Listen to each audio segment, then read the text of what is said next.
emprisonnés. Faut-il s'attendre à d'autres interpellations? Il y a une opération dignité qui a été mise en place. Il y a eu des flagrants délits qui vont emmener à approfondir les enquêtes.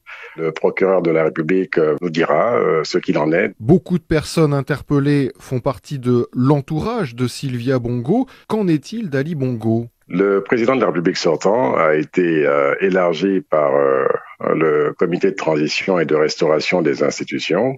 Pour l'instant, aucune poursuite n'est engagée contre lui. Si dans le cours des choses, il y a des éléments qui permettent de le faire, à ce moment on avisera. Mais pour l'instant, je pense que rien n'a été engagé contre lui. Certains Gabonais s'interrogent néanmoins. Est-ce qu'on se dirige vers une possible impunité pour l'ancien président Bongo? Nous n'allons pas focaliser sur une personne, mais sur un système qui a mis le pays à sec. Il y a de l'argent qui a été retrouvé dans des maisons de manière indécente.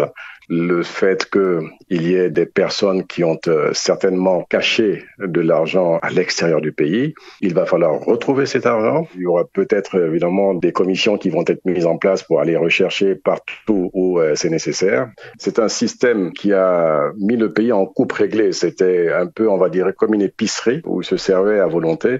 Maintenant, le gérant de l'épicerie demande effectivement que des comptes soient faits.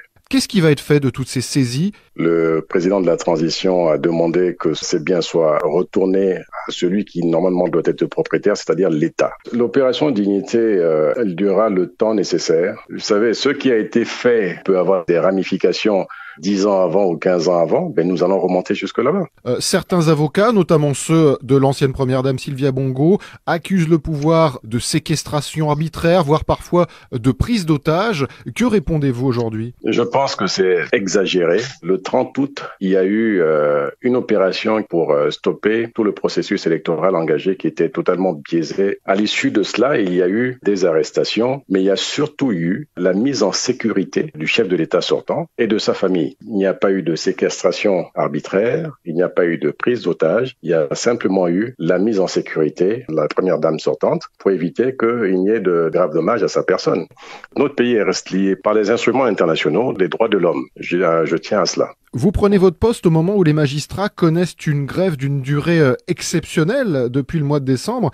Comment sortir de l'impasse aujourd'hui? Les magistrats ont levé leur mouvement de grève. Nous avons pu effectivement à ce jour régler pratiquement 80-85% des problèmes qui sont les leurs. Le texte sur le statut particulier des magistrats va être, promulgué sur leur situation